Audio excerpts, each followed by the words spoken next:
नमस्कार, आप देख रहे हैं सिटी पोस्ट। मैं हूं अभिषेक मिश्रा। बिहार के तमाम राजनीतिक दल चुनावी मोड में हैं। हालांकि कोरोना संकट की वजह से अब भी ये संशय है कि बिहार में चुनाव तय समय पर हो पाएंगे नहीं हो पाएंगे, लेकिन चुनाव आयोग अपनी तैयारी में जुटा हुआ है और राजनीतिक दल अपनी तैयारी में जुटे हुए हैं। तमाम सवाल हैं चुनाव को लेकर और बिहार में यशवंत सिन्हा जी की एंट्री बहुत पहले हो चुकी है। देश के कद्दावर शख्सियत माने जाते हैं, कभी आज भारत की सबसे बड़ी पार्टी बीजेपी के थिंक टैंक रहे हैं और उन्होंने कई दलों को मिलाकर एक मोर्चा बनाया है। हालांकि तीसरे मोर्चे कहे जाने पर सिन्हा सर को आपत्ति है, तो हम कई दलों को मिलाकर एक मोर्चा इसको कह रहे हैं और लगातार पूरे बिहार में घूम रहे हैं। एक प्रेस कॉन्फ्रेंस की थी, ऐलान किया था कि हम विधानसभा का चुनाव लड़ेंगे।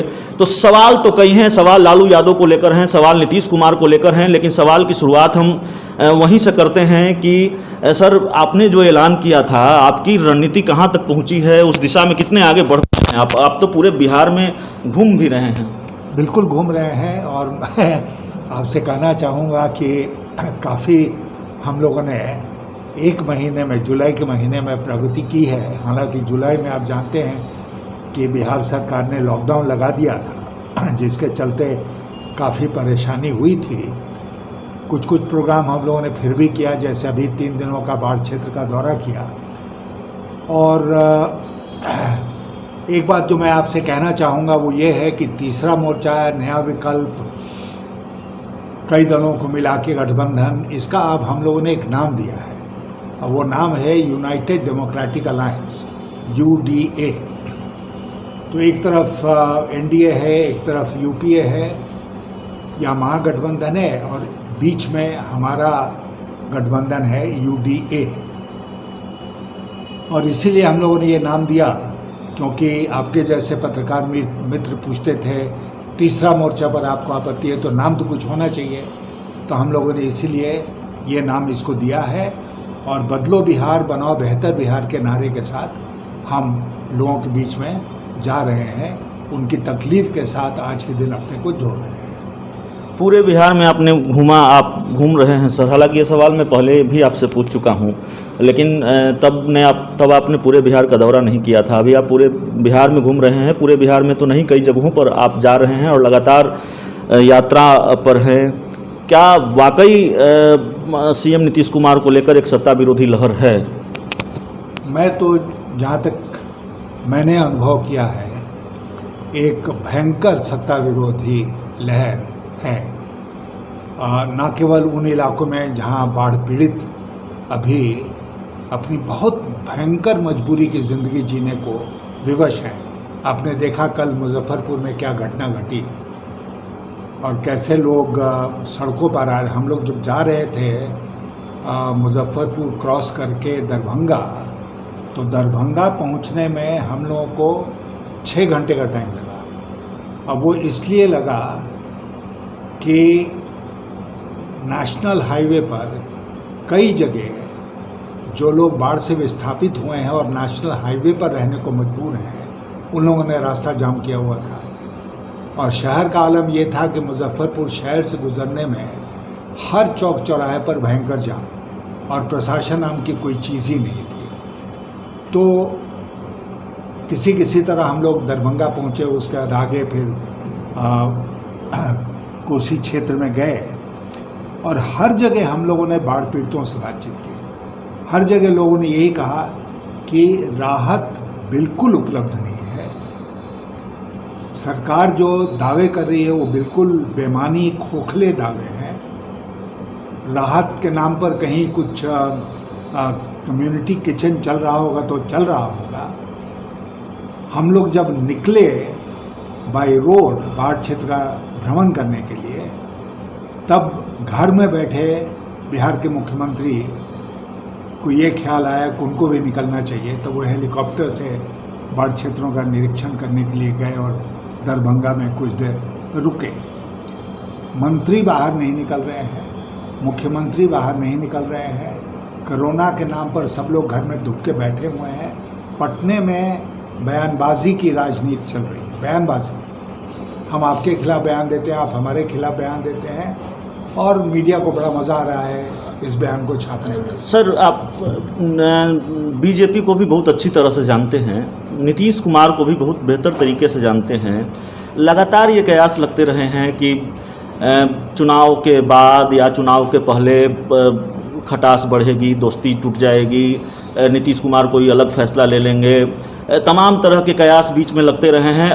हाल के दिनों में ये कयास इसलिए मजबूत हुए हैं क्योंकि जो मेरी जानकारी है, हो सकता है मेरी जानकारी कम हो, राम मंदिर को लेकर कांग्रेस तक का बयान सामने आया, कांग्रेस का बयान आया, तमाम दूसरे, लेकिन नीतीश कुमार की चुप्पी इस मामले पर, इस चुप्पी के मायने आप क्या समझते हैं? इस चुप्पी को किस तरह से देखते हैं? देखिए, मैं बहुत ज़्यादा समय इस पर बर्बाद नहीं करना चाहता कि अंततः भारतीय जनता पार्टी और जेडीयू का क्या संबंध रहेगा।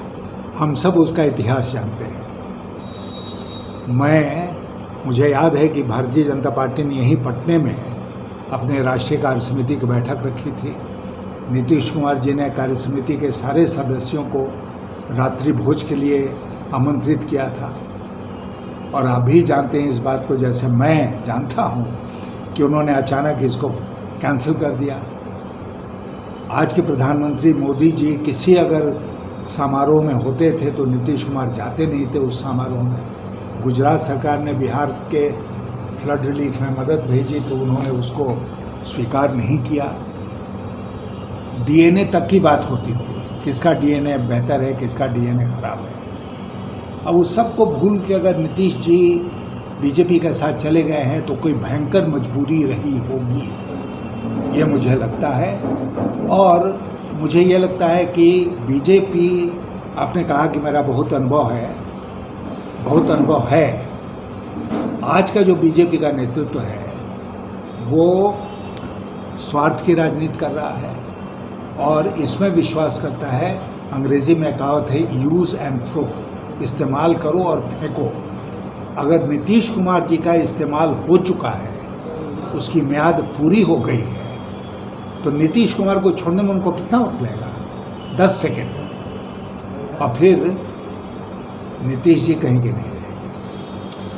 सर, आपने कहा आप आज की जो बीजेपी है वो बदल गई है। क्या इस बदली हुई बीजेपी ने नीतीश कुमार को भी बदल दिया है? ये सवाल इसलिए है क्योंकि जेडीयू के एक बड़े नेता से, तब वो बड़े नेता थे जेडीयू के, पार्टी के थिंक टैंक थे, उनसे मेरी बात हो रही थी एक दिन। ऑफ द रिकॉर्ड उन्होंने कहा कि नीतीश कुमार ने बीजेपी का केसरिया ओढ़ लिया है, ऐसी बात उन्होंने कही। तो क्या लगता है कि बदली हुई बीजेपी ने वाकई नीतीश कुमार को बदल दिया है?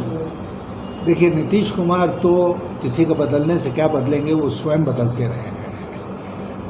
और एक ज़माने में हमारे बहुत अच्छे मित्र थे, आज भी मैं समझता हूँ मुलाकात नहीं होती है, लेकिन मित्र। इतने दिनों से आप पटना में सर, बातचीत हुई या नहीं? कोई बातचीत हमारी नहीं हुई है, न उन्होंने कोई प्रयास किया है, न हमने कोई प्रयास किया है। लेकिन नीतीश कुमार स्वयं बदलने में माहिर है। कोई दबाव हो तब बदलते हैं, क्या होता है तब बदलते हैं, ये तो वही जाने हैं। लेकिन मैं मानता हूँ कि जब नीतीश जी ने ये तय किया कि आरजेडी को छोड़कर जिनके साथ वो चुनाव मिलकर लड़े थे, वो भारतीय जनता पार्टी के साथ जाएंगे, तो उन्होंने बिहार की जनता ने जो जनादेश दिया था उसका अपमान किया। उनको ऐसा करना चाहिए था उस समय कि भारतीय जनता पार्टी का साथ लेकर सत्ता में बने रहने के बजाय उनको नया चुनाव बिहार में कराने चाहिए। अगर वो असफल भी हो गए, वो गठबंधन आरजेडी के साथ फेल भी कर गया, तभी उनको नए चुनाव के लिए जाना चाहिए था। ये तो उन्होंने बिल्कुल स्वार्थ और सत्ता की राजनीति की कि बीजेपी के साथ जिनके खिलाफ चुनाव लड़े थे उनके साथ मिलकर उन्होंने सरकार। सर, मैंने कहा कि आप बीजेपी को भी बेहतर जानते हैं, नीतीश कुमार को भी बेहतर जानते हैं, एक और जिनको तरीके से जानते हैं, केंद्र में मंत्री हैं रामविलास पासवान। नेतृत्व बदल गया है लोजपा का, लोजपा सहयोगी है जेडीयू बीजेपी की। चिराग पासवान अब लोजपा के नेतृत्व करता हैं। छिटकते हुए देख रहे हैं क्या लोक जनशक्ति पार्टी को, या फिर ये देख रहे हैं कि मौसम का मिजाज भांप लिया है शायद? उनको लालू जी मौसम वैज्ञानिक कहते हैं, आप भी जानते हैं, हम भी जानते हैं। रामविलास पासवान ने अटल बिहारी वाजपेयी की कैबिनेट से इस्तीफा दिया था गुजरात के दंगे के मुद्दे पर। आज गुजरात के दंगे के महानायक के साथ वो मिलकर सरकार में है, भगवान उनका भला करे। राजनीति में आदमी अलग होता रहता है, मैं भी बीजेपी से अलग हो गया, लेकिन इस प्रकार पलटी मारना मुझे लगता है कि बड़ा विचित्र है भारत की राजनीति में। लेकिन आपने चिराग पासवान, उनके बेटी की बात की, अब उन सब के ऊपर फैसला है। मैं एक बात आपसे बहुत स्पष्ट रूप से कहना चाहता हूँ, मेरे जैसा व्यक्ति और मेरे साथ जितने लोग जुड़े हुए हैं आज के दिन बिहार में, हम लोग मुद्दे की राजनीति करते हैं, व्यक्ति की राजनीति नहीं करते हैं। अगर मैं बिहार आज आया हूँ तो कुछ मुद्दों को लेकर आया हूँ और लगातार मैं मुद्दों को उठाता रहूँगा, मुद्दों की राजनीति करता रहूँगा। व्यक्तियों में मुझे कोई रुचि नहीं है, जो जहाँ है भगवान उसका भला करे। लेकिन कौन व्यक्ति कहाँ छिटक कर जाएगा, क्या होगा, ये भविष्य ही बताएगा। भविष्यवाणी नहीं करता। बिहार में विधानसभा चुनाव को लेकर सर हर राजनीतिक दल की अलग अलग राय है। बिहार के जो ज़्यादातर राजनीतिक दल हैं वो ये चाहते हैं कि चुनाव टल जाए। सिर्फ विपक्ष की पार्टियां नहीं, जेडीयू बीजेपी की सहयोगी है लोजपा, चिराग पासवान कहते रहे हैं कि अगर ऐसा होता है तो एक बड़ी आबादी को खतरे में झोंकने जैसा होगा। और बिहार के ज़्यादातर, अगर बीजेपी जेडीयू को छोड़ दें तो बिहार के ज़्यादातर राजनीतिक दल पारंपरिक तरीके से चुनाव चाहते हैं, जो मौजूदा परिस्थिति में सही नहीं है और संभव भी नहीं है। तो चुनाव टालने की मांग हो रही है।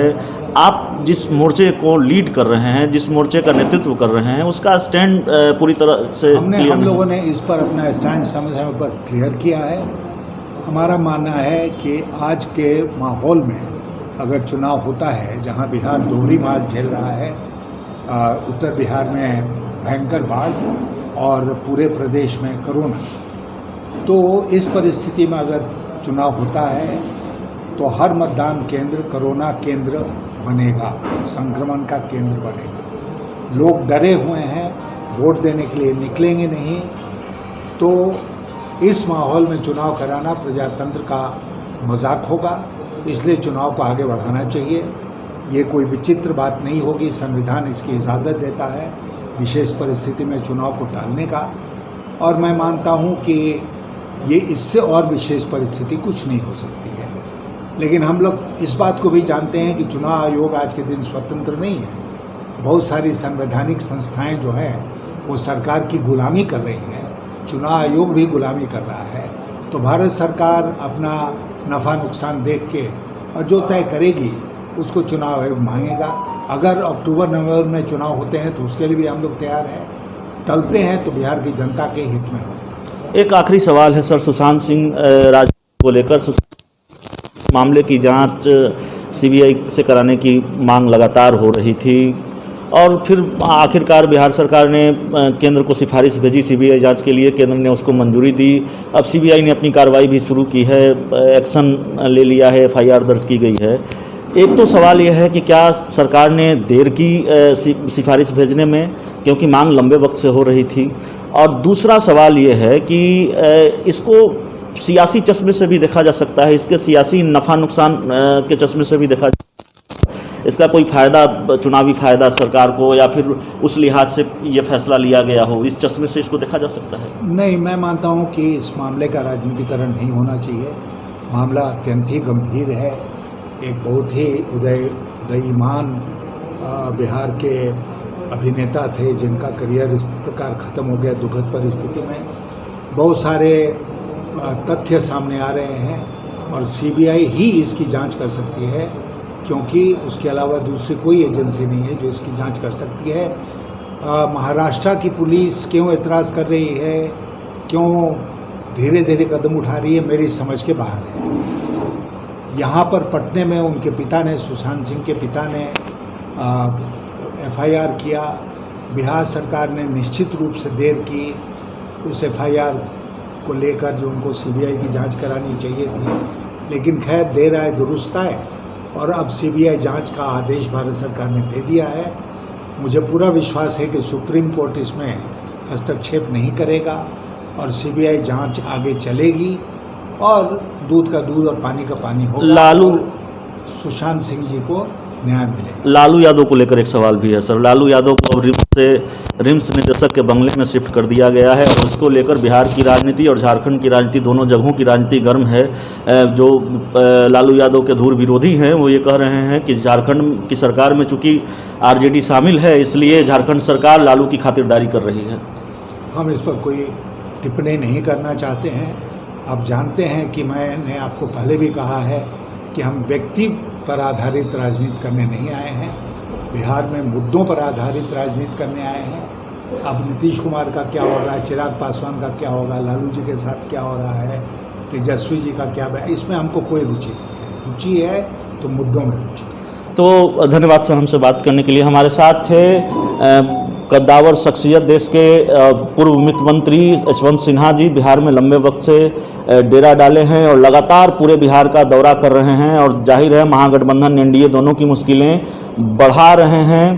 तो इस इंटरव्यू में इतना ही। सर की बात अच्छी लगे, ये इंटरव्यू अच्छा लगे।